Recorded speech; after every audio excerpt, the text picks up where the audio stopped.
సర్వాధికారియు నిరంతర స్తోత్రార్హుడు యేసుక్రీస్తు ప్రభు వారి ప్రశస్త నామంలో ఉదయకాలపు వర్తమానాల కొరకు ఎదురు చూస్తున్న మీ అందరికీ ఇమాన్యుయల్ మినిస్ట్రీస్ తరపున మా శుభాభివందనాలు తెలియచేస్తూ ఉన్నాను.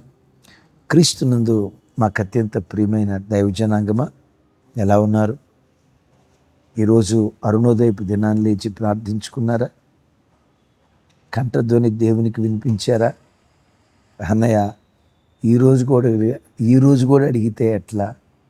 ఈరోజు అసలే సోమవారం, నిన్న ఆదివారపు ఆరాధనకి వెళ్ళొచ్చాం, అలసిపోయాం, లేవలేదన్నయ్య అని అంటారా? పర్లేదు, రేపు చేసుకుంటాంలే అని అనకండి. ఏనాటి మన్నా ఆనాడే ఏరుకోవాలి, ఏనాటి భక్తి ఆనాడే సమకూర్చుకోవాలి. ఇంకా ప్రార్థన చేసుకోకపోతే ఈ వర్తమానం విన్న తర్వాత అయినా తప్పకుండా ఉదయం లేచినప్పుడు దేవునితో గడిపిన తర్వాతే గడప దాటి బయటికి వెళ్ళాలని ప్రేమతో మనవి చేస్తూ, మంచిది. ఈరోజు రేపు నేను ఇచ్చాపురం దగ్గర స్క్రీన్ మీద చూస్తున్నారు కదా, ఈ 2 దినాలు ఈ స్థలంలో ఉంటాను. బుధవారం రాజాం అనే ప్రాంతంలో, అలాగే గురువారం మానికొండ, శుక్రవారం ఉయ్యూరు, శనివారం మహబూబాబాద్. ప్రాముఖ్యంగా వచ్చే వారంలో 27, 28, 29 3 రోజులు మంగళగిరి టౌన్లో ఇమాన్యుయల్ మినిస్ట్రీస్ ద్వారా 3 దినాలు సభలు జరుగుతున్నాయి. మిమ్మలను మీ కుటుంబాలను ప్రేమతో ఆహ్వానిస్తున్నాం. గుంటూరు జిల్లా, కృష్ణా జిల్లా, ఆ పరిసర ప్రాంతాల్లో ఉన్న ప్రజలందరినీ హృదయపు లోతులో నుంచి ప్రేమతో ఆహ్వానిస్తున్నాం. మహిమకరంగా దేవుడు జరిగించినట్లుగా మీ అందరి ప్రార్థనలో జ్ఞాపకం చేసుకోండి. మంచిది. ఈ దినం ఓ ప్రత్యేకమైన వర్తమానం. ఆల్రెడీ స్క్రీన్ మీద టైటిల్ చూసి ఉంటారు కదా, మోషే చేతికర్ర ఎందుకు పాముగా మారింది. ఓ దివ్యమైన వర్తమానం. మోషేను ఇశ్రాయేలుని విడిపించమని ఐగుప్తు దేశానికి వెళ్ళమంటే, అయ్యా నేను ఎలా విడిపించగలను, నా దగ్గర ఏముందని. దేవుడు అంటారు, మోషే నీ చేతిలో ఏముంది? ఏముందయ్యా, కర్ర తప్పితే ఏముంది? దేవుడు అంటాడు, నీ చేతిలో ఉన్న కర్రతోనే ప్రజలను విడిపిస్తా, నువ్వు బయలుదేరు. దైవజనమా, మోషే చేతిలో ఉన్న కర్రతోనే దేవుడు అద్భుతం చేశాడు. ఈ వాక్యం వింటున్న నీ బ్రతుకులో చెల్లి, తమ్ముడు, అక్క, ప్రియ అన్న, నీవే ఉద్యోగం చేస్తున్నావో, నీ చేతిలో ఏ సర్టిఫికెట్ ఉందో, నీ చేతిలో ఏ వ్యాపారం ఉందో, నీ చేతిలో ఉన్న దానితోనే నీ దేవుడు నిన్ను ఆశీర్వదిస్తాడు. నువ్వు చేసే ఉద్యోగాన్ని నువ్వెప్పుడు తక్కువగా చులకనగా అంచనా వేయకు.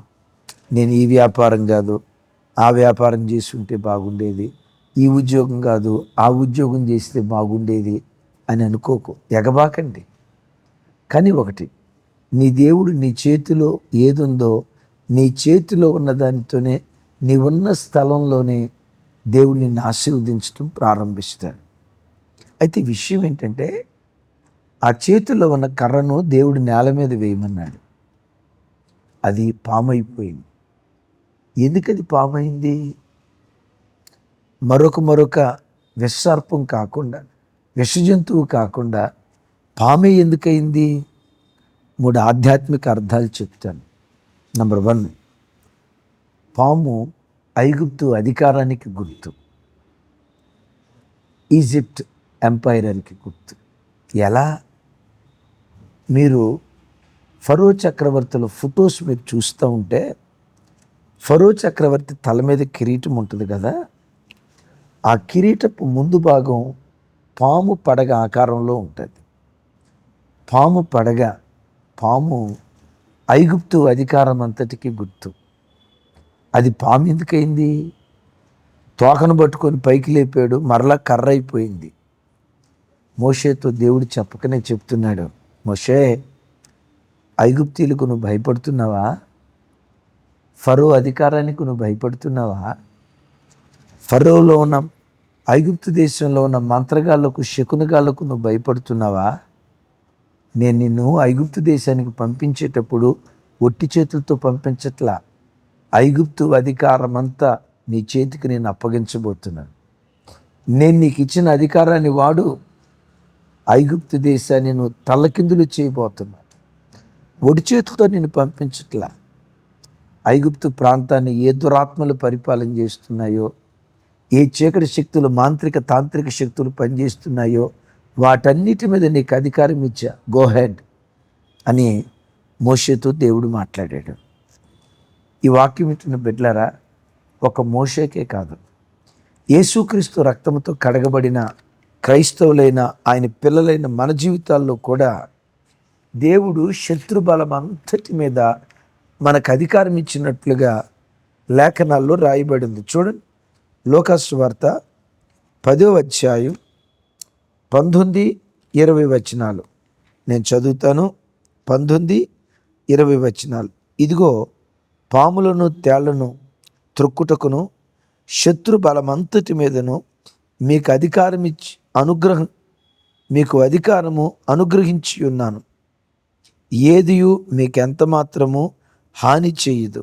అయినను దయ్యములు మీకు లోబడుచున్నవని సంతోషింపక మీ పేర్లు పరలోకమందు వ్రాయబడి ఉన్నవని సంతోషించుడని వారితో చెప్పాను అన్నాడు కదా. యేసయ్య అంటారు, శిష్యులారా, మిమ్మల్ని నేను ఒట్టి చేతులతో పంపించట్లా. శత్రు బలమంతటి మీద మీకు అధికారం ఇచ్చా.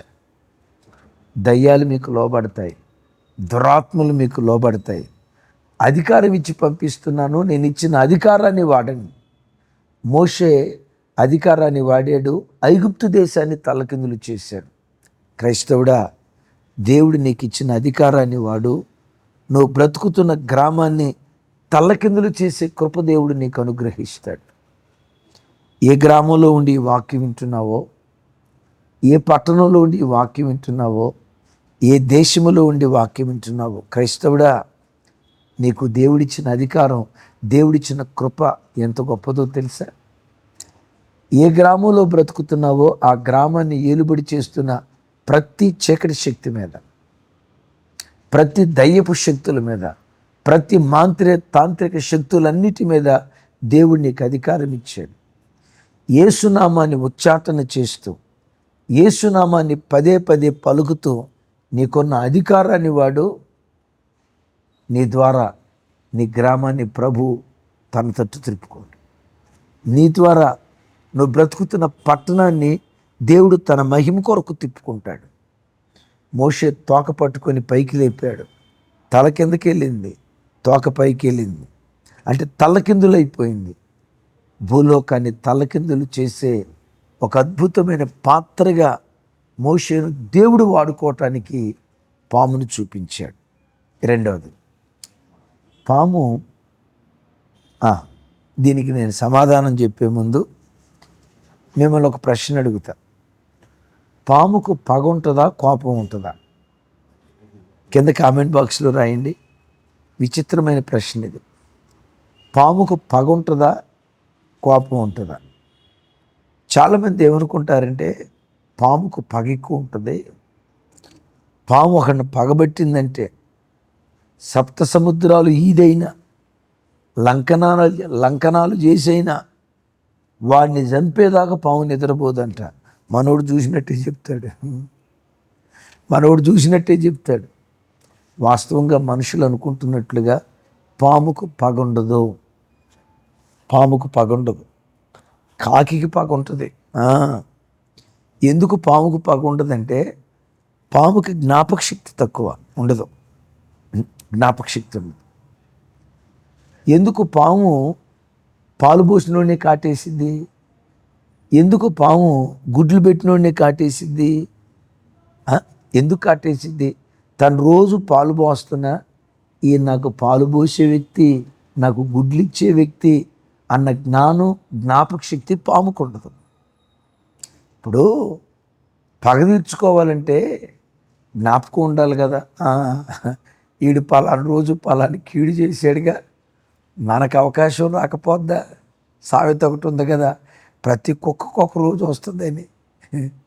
ఏమంటే పగ తీర్చుకోవాలంటే ఈడు పలానా రోజు ఇట్లా చేశాడు కదా అనే జ్ఞాపకం ఉండాలి.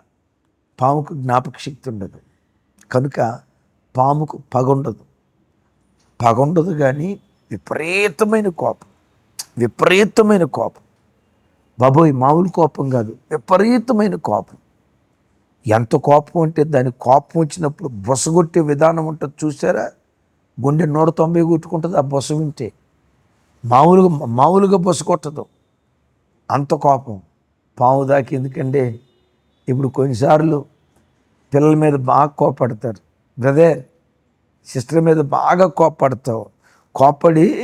కోపం అంతా అయిపోయిన తర్వాత అనాల్సినవి ఆయన అన్న తర్వాత, అన్న మాటలన్నిటి తర్వాత ఆయాసపడతా చూడండి, ముక్కుల్లో నుంచి వస్తుంది చూసారా? పాము బొస్సు ఎట్టుంటుందో మన బొస్సు కూడా అట్టాగే ఉంటుంది. కోపం. విన్నారన్నమాట. మరి ఇంతకీ ఆ కర్ర పాము ఎందుకయింది? దేవుడు చెప్పకనే చెప్తున్నాడు, నాయనా మోషే, నువ్వు మామూలుడు కాదు నాయనా. ఆ పాము కోపం వస్తే ఎట్లా బొసలు కొట్టిద్దో, బొస కొట్టి ఎట్లా కాటేస్తుందో, నువ్వు మామూలుడు కాదు నాయన.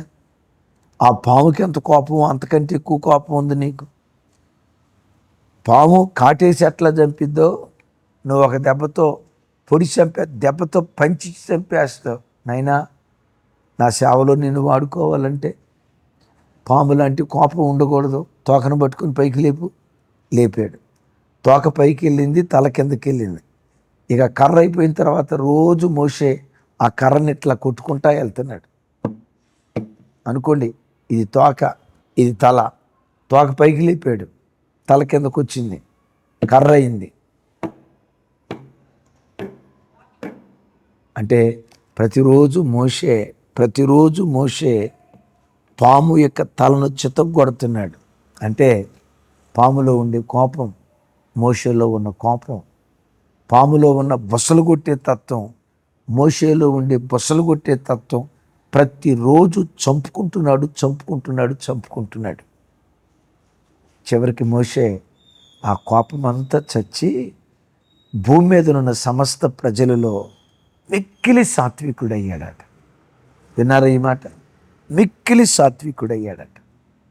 ఈ వాక్యం వింటున్న అయ్యలారా, అమలారా, ఈ వాక్యం వింటున్న మీ జీవితంలో దేవుడు ఒక పాత్రగా నిన్ను వాడుకోవాలంటే నీ కోపం సిలువేయబడాలి, నీ క్రోధం సిలువేయబడాలి, బొసలు కొట్టే తత్వం నీలో సిలువేయబడాలి. మోషే సాత్వికుడు అయ్యాడు కనుకే లక్షల మంది కాల్బలాన్ని ఐగుప్తు దాస్యత్వంలో నుంచి విడిపించాడు. అందుకని ప్రభు అంటారు కదా, సాత్వికులు ధన్యులు, వారు భూలోకాన్ని స్వతంత్రించుకుంటారు. దైవజనుడా, నువ్వు బ్రతుకుతున్న గ్రామాన్ని నువ్వు స్వతంత్రించుకోవాలంటే, తల్లి, చెల్లి, తమ్ముడు, అన్నయ్య, నువ్వు బ్రతుకుతున్న ఇంటిని నువ్వు స్వాధీనపరుచుకోవాలంటే సాత్వికంగా ఉండాలి. ఏ దైవజనుడు సాత్వికుడిగా ఉంటాడో ఆ గ్రామాన్ని స్వతంత్రించుకోగలుగుతాడు. యేసయ్య ఎలా అనొచ్చు, ప్రసంగికులు ధన్యులు, వారు భూలోకాన్ని స్వతంత్రించుకుంటారు అని అల్లా. పాటగాడు ధన్యుడు, పాటగాడు భూలోకాన్ని స్వతంత్రించుకుంటాడు అని అల్లా. పాటగాడు కాదు, ప్రసంగికుడు కాదు, వీరికంటే సాత్వికుడు ధన్యుడు, లోకాన్ని స్వతంత్రించుకుంటాడు. ఎందుకు మన జీవితాల్లో కోపం ఉండకూడదు? చెల్లి, తమ్ముడు, ఎందుకో ఈ ఉదయం నా దేవుడు మాట్లాడుతున్నాడు.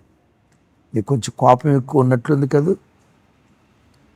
కోపం వస్తే అదుపు లేని మాటలు వస్తాయి కదా. ఎంత మాట పడితే అంత మాట ఆవేశంతో అంటావు కదా. ఆవేశంతో అని ఆ తర్వాత నాలుగు గరుచుకుంటావు కదా. అరే అట్లా ఎందుకు అన్నాను ఎట్లా అనుకుంటావు కదా. కాదు, జాగ్రత్త, దేవుడు నీతో మాట్లాడుతున్నాడు. కోపం ఎలాంటిదో సామెతల గ్రంథంలో ఒక మాట మీకు జ్ఞాపకం చేస్తాను. సామెతల గ్రంథం 27వ అధ్యాయం చూడండి. 27వ అధ్యాయం 3వ వచనంలో ఒక విచిత్రమైన మాట రాసి ఉంది.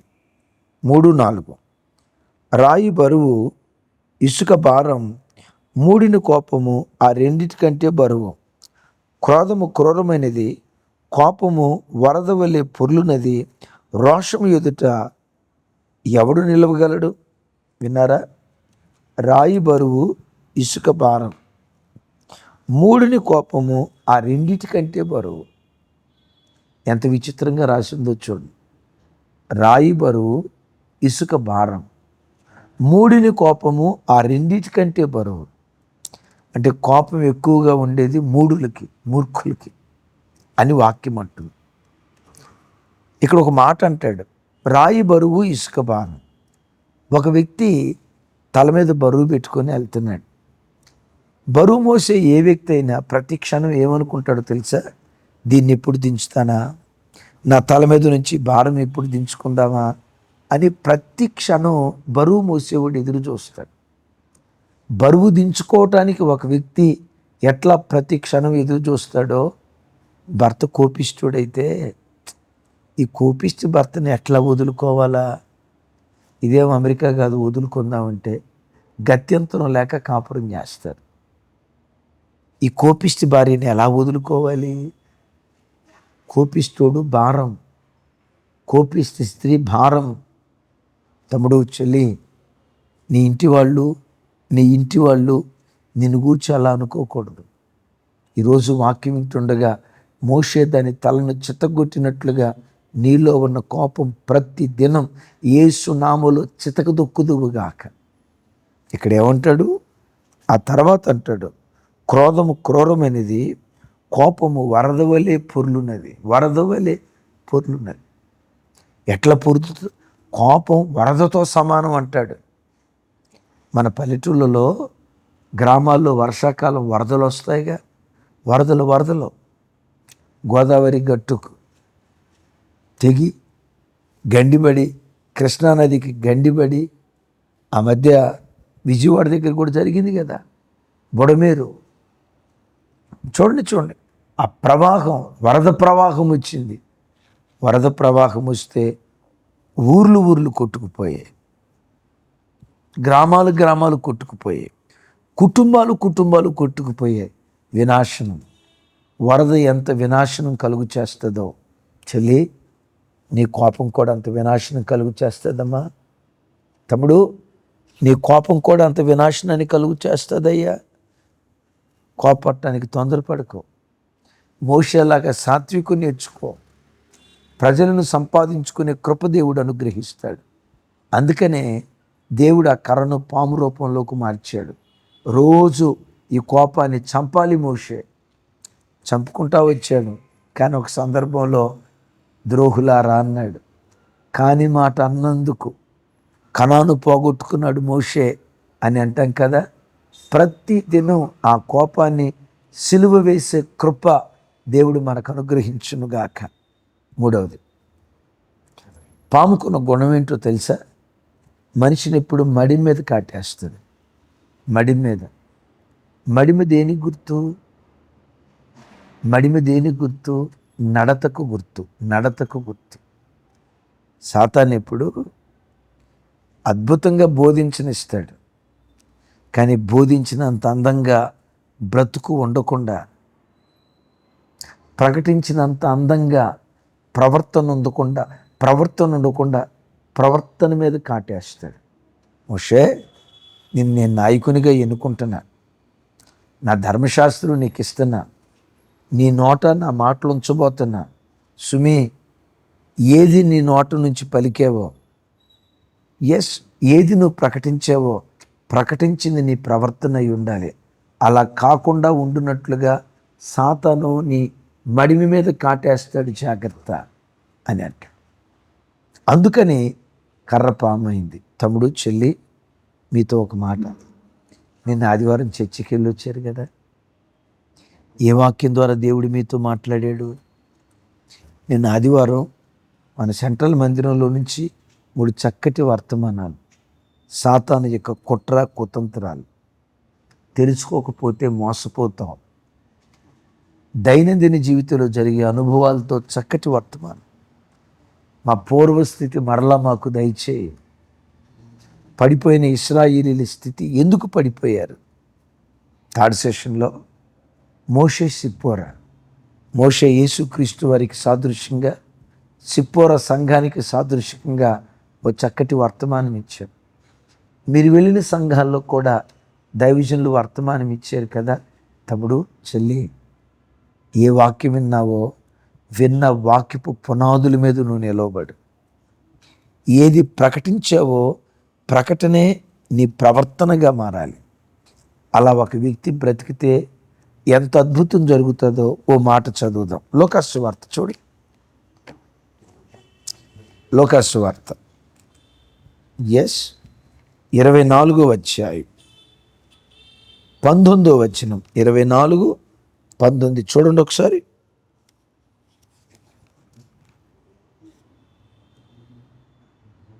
నజరుడైన యేసును గూర్చిన సంగతులే ఆయన దేవుని ఎదుటను ప్రజలందరి ఎదుటను క్రియలలోనూ వాక్యములోనూ శక్తి కలిగిన ప్రవక్త అయి ఉండెను. విన్నారు ఈ మాట? క్రియలలోనూ వాక్యములోనూ శక్తి కలిగిన ప్రవక్త అయి ఉండెను. వాక్యంలో శక్తి కలిగిన ప్రవక్త కాక మునుపు ముందు దేనిలో శక్తి కలిగిన వాడు? క్రియలలో శక్తి కలిగిన వాడు. అమ్మా, నువ్వు వినే వాక్యం నీ క్రియల్లో కనబడితే ఒక శక్తి కలిగిన క్రైస్తవ కుటుంబంగా నా దేవుడు నిన్ను ఆశీర్వదిస్తాడు. ఓ శక్తి కలిగిన దైవజనుడిగా తన సేవలో దేవుడు నిన్ను వాడుకోవటం ప్రారంభిస్తాడు. నీ వాక్యం కంటే నీ క్రియలు గొప్పగా ఉండాలి. నీ ప్రకటన కంటే నీ ప్రవర్తన గొప్పగా ఉండాలి. శక్తి కలిగిన కుటుంబాలుగా నా దేవుడు తన మహిమ కొరకు నిన్ను వాడుకోవటం యేసు నామం పేరిట ప్రారంభించునుగాక. ఆమేన్. ఆ మధ్య కొత్తగా చర్చికి వచ్చిన ఆయన విన్నాడట. పాస్టర్ గారు చెప్తున్నారు, ఈ చెంప కొడితే ఈ చెంప చూపించాలని. అరే, ఇది గాంధీ గారి డైలాగ్ అనుకున్నానే, యేసుప్రభు చెప్పిన మాట అని కొత్తగా వచ్చిన ఆయన అనుకొని, అవును నిజంగా కుడి చెంప మీద కొడితే ఎడం చెంప చూపిస్తారా, సరే టెస్ట్ చేద్దామని చెప్పి ఆ చర్చిలో నుంచి అప్పుడే బయటికి వెళ్తున్న సంఘ పెద్ద దగ్గరికి వెళ్ళి మెల్లిగా కొత్తగా వచ్చిన ఆయన ఒక చెంప మీద ఇట్ట కొట్టాడట. మెల్లిగా ఒక చెంప మీద కొట్టాడు లేదు, మా సంఘ పెద్ద ఎదుటోడు కాలరా పట్టుకొని ఈ చెంప ఆ చెంప, ఆ చెంప ఈ చెంప, non stop bus, non stop express, ఈ చెంప ఆ చెంప పెట పెట పెట కొడుతున్నాడు. ఆ కొత్తగా వచ్చిన ఆయన, ఏమయ్యా అక్కడ చర్చిలో పాస్టర్ గారు ప్రసంగం చేశారు కదయ్యా, కుడి చెంప కొడితే ఎడవ చెంప, నువ్వు 2 చెంపలు వాయించి వదిలిపెడుతున్నావు ఏంటయ్యా అంటే, ఇక్కడ మా సంఘ పెద్ద అన్నాడట, ఏంటయ్యా 2 చెంపలు వాయించి వదిలిపెడుతున్నావు అంటే, సంఘ పెద్ద అన్నాడంట, అది కొత్త నిబంధన, ఇది పాత నిబంధన. ఈ కొత్తగా వచ్చినోడికి అర్థం కాల. కొత్త నిబంధన ఏంటిరా బాబు, పాత నిబంధన ఏంటిరా బాబు అని అర్థం కాక చూస్తూ ఉంటే అంటాడట, ఇది పాత నిబంధన. చర్చిలో ఉన్నప్పుడు కొత్త నిబంధనే సార్, బయటకు వస్తే పాత నిబంధనే అన్నాడట. నేను ఎందుకు ఈ మాట చెప్తున్నానంటే, ప్రకటించే బోధకుడి ప్రసంగం బాగుంటుంది, కానీ కొందరి ప్రవర్తన బాగాదు.